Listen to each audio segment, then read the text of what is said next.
Good evening, Mobile, and welcome to another edition of WABB Blab. I'm Ron Reams, News Director for WABB. We're glad to have you with us again tonight, and once again this evening, in the interest of equal time for all candidates, we are presenting another candidate for governor. About 8 years ago, when I first came to Mobile from Columbus, Georgia, we were right in the midst of a political campaign. At that time, there was a man who I had not met yet, but soon would, who was on television doing ads where he was slamming a jail door shut. And he's been doing that for the past 8 years on a lot of criminals, and we are very glad to have Charlie Graddick with us tonight because he is a candidate for the Democratic nomination, as I said. And Charlie, we are glad to have you here as a native Mobilian, back in the hometown to talk to the folks about the fact that you're running for governor. How do you feel about it? I feel terrific, Ron, and I really appreciate you allowing me to be on your show tonight. And to tell you that it's my last official thing that I will be doing in the primary election, and being home here in Mobile, this is where it's got to happen for me, and we really feel terrific. We really do.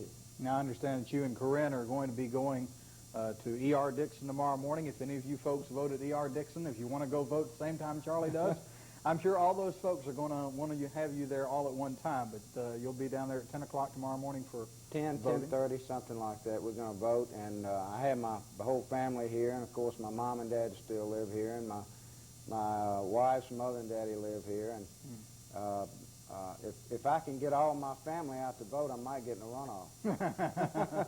Well, let's hope that happens. Okay. Hope your entire family shows up at the poll tomorrow.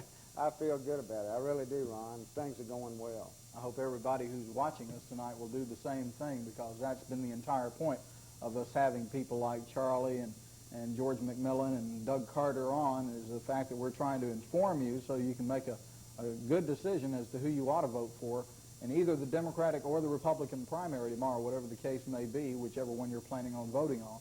And we have been trying to keep away from all the other races. We've been dealing mostly with the gubernatorial races. And we apologize to all those candidates who have called and asked to be on WABB Blab, but when you're limited in time, as we have been, we've not been able to deal with all those other races. But we're hoping that once we've gotten the final decision made as to who the Democratic nominee will be and who the Republican nominee will be, that one night for a full hour we can have a televised debate with those two candidates. And I'm going to pressure Mr. Graddick a little bit later to see if I can get a commitment out of him. If he's going to be the nominee, we want him here. So we'll deal with that later. We've got phone lines open. If you'd like to ask questions to Charlie Graddick, that's what we're here for. Let's go right to the phones and start off right now. Good evening. You're on WABB Blab. Yes, Mr. Graddick. I wanted to know about Lee Jackson in the car. For being a man of law and order, I just don't understand why y'all would take a contribution from somebody that's in jail. Well, ma'am, I'll tell you, all that business apparently happened about 8 or 10 years ago, and my campaign was loaned an automobile by a business that apparently was associated with that gentleman, and it was given back after 2 or 3 months, so about 6 or 8 months ago, and that's about it. Certainly, if I'd have known that car had come from anybody that was a suspect in any kind of crime, it wouldn't have happened, because there's nobody in this state that's got a better record on crime than Charlie Graddick, and you know that, and I think most Alabamians do. Okay, ma'am. Anything else? Yeah, well, since this murder happened 8 or 10 years ago when he was Mobile DA, why didn't they prosecute it then? Because the paper said that his assistant investigator knew all about it. Well, I think what you're probably referring to is the fact that some of my opponents have obviously been slinging a great deal of mud, spreading a lot of untruths, and unfortunately it's very disappointing, but it's politics as usual, and we realize that, and I am just very, very happy that the people of Alabama, and particularly Mobile, Alabama, they can see through that, and they can they know exactly what it is, and when they go to the polls tomorrow, they will send a message throughout Alabama, from South Alabama, that that they're disappointed in the mudslinging too. Thank you. Thank you for calling. Let's try to make the phone calls quick, folks. Go ahead. You're on the air. Yes, sir, Mr. Graddick. I've heard your platform on the poor, the homeless, and everything. Well, what's your platform on the handicapped? What do you plan on doing if you become governor to help the handicapped, if anything at all? Well, we can't do enough, and there's one thing that we're not going to allow happen, and that's for any programs to be cut back. There has been certainly some mention and some active efforts in the way of cutting back monies that are programs for the handicapped through because of the elimination of or prospective elimination of Graham-Rudman monies. We're not going to allow that to happen. Well, couldn't we do something with, say, like taxes or something to help the handicapped out more than what we do? I'm not going to propose any new taxes, no, sir. Well, there's, you know, what you're saying is there's basically hardly anything at all we could do to help the handicapped, right?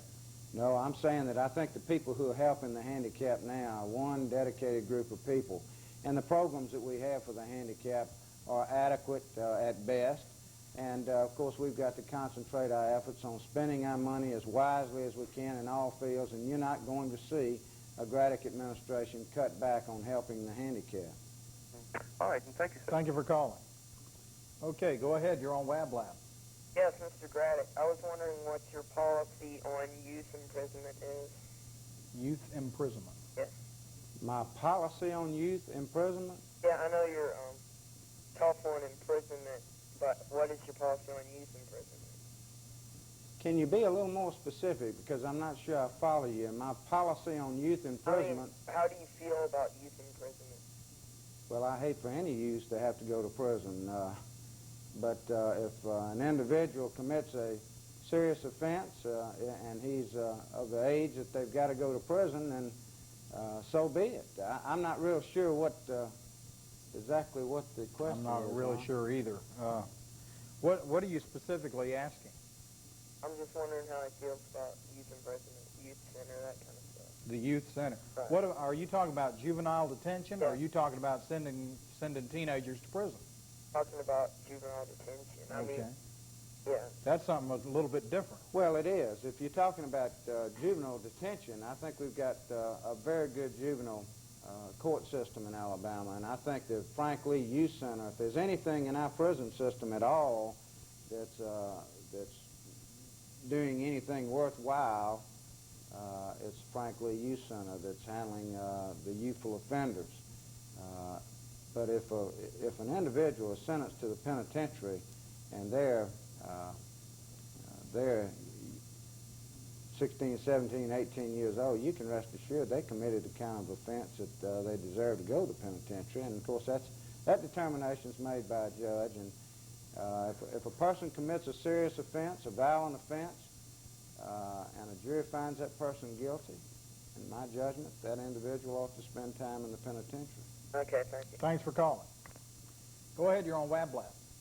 Yeah, I want to ask Mr. Graddick something, and I don't mean this ugly at all, because I think you're a pretty nice guy. You keep bringing up this mudslinging thing, and I want you to answer this question. It seems like it all started when you said that you sued Bob James and won, and I've heard that was the commercial about that was a deliberate lie. And the more articles I've read, it seems like you really didn't sue him and win. And I just don't know why you started that. But that seems to start all the mudslinging. So could you tell me about that? What question do you want me to answer? Well, I want to know the story about the lawsuit. I think what started it all. Be happy to. Back in the early 1980s, I went to the former governor, and I told her, he was governor at that time, and I said that I had gotten some information that Judge Robert Varner, a federal judge in Alabama, was getting ready to turn loose criminals into Alabama from our penitentiary. And the former governor had been requested, and was appointed receiver of our penitentiary system. And I told him then that I felt like he needed to come up with some alternatives to put prisoners behind bars, but if we don't have enough room in the penitentiary, to come up with some alternatives and furnish maybe temporary housing inside existing facilities. He told me not to worry about it. Well, the fact of the matter is I did worry about it, and the fact of the matter is the federal judge ordered 400 prisoners released and ordered Bob James to release those prisoners. And I asked the governor to furnish the court as receiver of the penitentiary system with an alternative plan. He did not do that. I sued the receiver, and that was the governor, Bob James, and I also asked for an injunction, a stay of the court order releasing the prisoners. Bob James then came into court and gave the court an alternative plan. He did exactly what we asked the court to ask him to do, at which time I withdrew the lawsuit against him because he did what I asked him to do. But I went ahead and I continued my fight in the federal courts to keep that stay, to keep criminals from being released into our penitentiary. And I fought the federal court, and I took it to the United States Supreme Court. And for the first time in the history of this state, a governor agreed with a federal judge that criminals should go free. Let me ask you something real quick. Are you saying that you didn't win the lawsuit as such because you did not get a judgment, but yet you still won your point? What you wanted, you actually got. Well, the fact of the matter is, well, that was one point that we won, but we continued to win, Ron. The fact of the matter is that the Supreme Court, Judge Varner went ahead because Bob agreed with the federal judge to turn loose 277 violent and dangerous criminals. They wouldn't have done that. The United States Supreme Court would not have put one criminal back into our society had Bob James not agreed that it be done. And the prisoners went free, and the Supreme Court said, well, the governor of Alabama should know best what's best for Alabama, and he's agreeing to turn loose these criminals. Therefore, we're not going to rule on your suit. Varner came along a little while after that, as a matter of fact, 2 days before Christmas in 1982, I think it was, and said that we're going to release another group of criminals into Alabama. We sued once again and asked for a stay. Judge Varner ruled against us. Bob James joined us then. He didn't agree to turn loose the criminals. He came over on our side. We took it to the 11th Circuit Court of Appeal, had Judge Varner enjoined from turning loose those criminals, and the court even said that they shouldn't have turned them loose the first time that Bob and the federal judge turned them loose. The fact of the matter is, we got everything we asked for, but unfortunately, when we took it to the United States Supreme Court that first time, the prisoners had already been turned loose because the governor had agreed to it, and the question was moot the second time we got there. Well, The lawsuit was brought. We got what we asked for. We stopped prisoner releases. Had we had the governor on our side to begin with, no prisoners would have ever been released from our prison system. Ma'am, let me ask you to summarize because I need to move on to another call. okay, I was just going to, well, and that's good enough answer for me. In other words, what he's saying is really the federal judge and everything got worked out. It wasn't Bob. Thank you. Thank you. Okay, go ahead. You're on the air. Good evening, Mr. Graddick. Yes, sir. If you are elected governor, do you have any plans to appoint qualified minorities and women to key positions in your administration? I think that we need to appoint qualified people to all positions in state government, and if they happen to be women and minority, they'll be appointed. As a matter of fact, as Attorney General, I've appointed more black lawyers and more women lawyers than any other Attorney General in the history of this state. And it was based on the fact that they were very qualified and capable people. And I intend to do the same thing as governor. Thank you much. Thank you for calling. Go ahead. You're on WABB Blab. Yes, as you know, your opponent, Bill Baxley, almost single-handedly killed tort reform in the state Senate past year. I wondered if I could get some ideas from you about tort reform and how you feel about it as opposed to Baxley. Well, you're exactly right. The lieutenant governor killed tort reform, and it's unfortunate because the liability insurance crisis is affecting everybody across the board. Small business people, the high cost of medicine, hunting clubs, softball leagues, swimming pools that open. City of Mobile. City of Mobile, the state of Alabama, the county. You can hardly find liability insurance, and if you do, you can just about, you can't hardly pay for it. As governor, we're going to aggressively, responsibly, and quickly pass tort reform legislation to go a long way in addressing that problem, and I think it will over a period of time. But I'm for tort reform. Thank you very much. Thank you for calling. Good evening. You're on WABB Blab. Yes, sir. Mr. Graddick, I want to ask you a question, please. Certainly.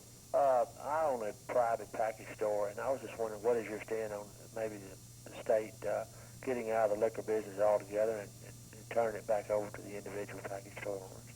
First, let me say that I believe in free enterprise, and I believe in putting people back to work by creating new free enterprise jobs and not a bunch of government-created jobs. We're going to get a grip on all departments of state government. We're going to try to find out where the fat is and eliminate it, and we're going to find out who's doing the good job, the superior job, and we're going to try to reward those people. We're going to treat state employees fairly. We're not going to kick state employees around like so many have in the past. You and I know that in free enterprise, in order for anything to work at its peak capacity, you don't use somebody as a whipping boy. And they have been used as a whipping boy. I know that for a fact. But I do know that they're just like any other profession. You've got some good ones and you've got some bad ones. Now let me answer your question. We're going to run an analysis on whether or not the state of Alabama can make more money by putting the wine and whiskey in the hands of free enterprise and using the state of Alabama to be nothing more than the licensing agency and distribution center. If the state can make more money doing that, then I've got no problem with putting it into the free enterprise system. If it can't, then we're just going to have to modernize what we have now to be more effective and efficient. While we've got a break here, let me ask a question real briefly, get a real brief answer from you as well, and that is dealing with the problems of the elderly. I've received a phone call from one of your staff people about, well, last week, talking about how 3 or 4 weeks ago you proposed some programs for the elderly. Could you briefly talk about those as far as trying to save the elderly money on their taxes and so forth? Ron, my dad is 81 years old, and he can't see, and he's partially disabled, and my mom is in her 70s, and she takes care of my dad, and they live totally on Social Security. So there's nobody in this race that knows any more and shares any greater concerns about the problems of the elderly than I do. And those are the same individuals, Ron. Those people are the same people who suffered through the toughest times in this country's history, the greatest depression in the world. They were on their back, they got up, they worked this country to be the strongest economic power in the world. They fought the wars. It's made us the freest country in the entire world. And I don't think we can do enough for our senior citizens. I really don't. I have said that I'm going to propose, and I am, we're going to eliminate the sales tax on food and groceries for people 65 years of age and older. And I think we ought to repeal the tag tax that was put on license tags in 1983 for our elderly citizens. Some people might say, oh, I had somebody on a call-in show the other day say, oh, Graddick, you're just bumping your gums. There's nothing but politics. That isn't going to help the senior citizens. Let me tell you this. I'm going to bump my gums for senior citizens for a long time because they're the people who's giving us what we have today. And I think that's going to go a long way in helping those people who are on fixed income. I know it's going to go a long way in helping my mom and dad and people just like them. And if we can find some other ways to help our seniors, we're going to do that too. Fine. Okay, thank you. You answered my question. Go ahead, you're on WABB Blab. Yes, Mr. Graddick, how are you doing tonight? Fine, how are you? Doing fine, sir. I just want to ask you, what are you specifically going to do to improve the image of Alabama? I mean, it's got a lot of good qualities, but I've lived in several different places, and it just seems like people seem to have a negative attitude towards Alabama. Well, for one reason, like today, you celebrate Jefferson Davis' birthday, which is just contrary to the beliefs of the American people, and I just don't understand it. And I just really think we're just backwards in a lot of ways. I'm just wondering, what do you plan to do to improve the image if you think it needs improving? Well, I've said in this campaign, and I've said privately to people that I'm with day in and day out, just as they have to me, people outside of Alabama look down their noses at us, and it makes me mad, just like I'm sure it makes you mad. Right. And we've got people in Tennessee. We've got a governor in Tennessee named Lamar Alexander, and he presents a very progressive, positive image for that state. Frank Harris, Bill Clinton in Arkansas, Mark White in Texas. You can go on, and Bill A. Lane over in Mississippi. You can go on and on and on, and you find progressive, strong leadership. I'm going to present a very positive, progressive leader to compete with these other states so that we can create a better image. But we've got to go about that by creating and improving public education. I think that is the key to just about anything. We've got to improve our educational system. I think that in and of itself is a cornerstone to economic development, and when we start improving economically in Alabama, that's going to improve our image. We've got to remove this anti-business mentality that permeates the Alabama legislature. We've got a bunch of people in the legislature. We've got some good legislators, but unfortunately they outnumbered. We've got to remove that greedy little special interest group that's been in the legislature making all the decisions for us on day in and day out basis. We've got a lot of good working men and women of Alabama that have not been represented in the Alabama legislature. And I'm going to put a plan out there for them. I'm going to provide some daily, day in and day out strong leadership in both those houses up there. And we're going to go about rolling up our sleeves and working when even the luster wears off. And it's just not going to be cosmetic. It's going to be a lot of substantive matter out there for them. And when they work all day long, you're going to get your money's worth. Right now, you're not getting your money's worth out of Montgomery, but I can assure you with Charlie Graddick there, you're going to get your money's worth. And we're going to go out and sell Alabama to America because we've got a heck of a lot to sell. Right. Mr. Graddick, one more thing, please, specifically for Mobile. It's just, I've been here since 1959. It just seems over the years, of course, our problem here has been, of course, crooked politicians and, in my opinion, a non-professional police force. I mean, we got many fine policemen, but it just seems as an overall, their attitude seems a lot of them are obnoxious, or they just won't give you the time of day, or so forth. I don't know if that stems from the chief or whatever, but it just seems like just the whole attitude of Mobile, I guess it's just been down for so long. I don't know. What do you see? I see the greatest potential in the world right here in Mobile, Alabama. I was born and I grew up here, and I've worked as DA and assistant DA here, and my mother and dad still live here, and my wife's mother and dad still live here, and I'm coming back here and live here.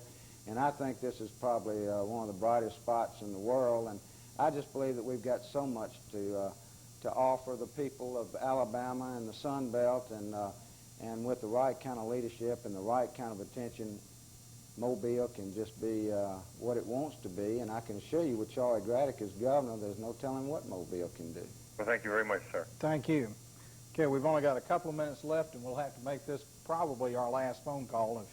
If we have a short answer here, maybe we'll have another one. But Okay. little hint there. Huh? Are you saying that I'm too long? No. I don't mean a thing by that, Charlie. Okay. You take as long as you want.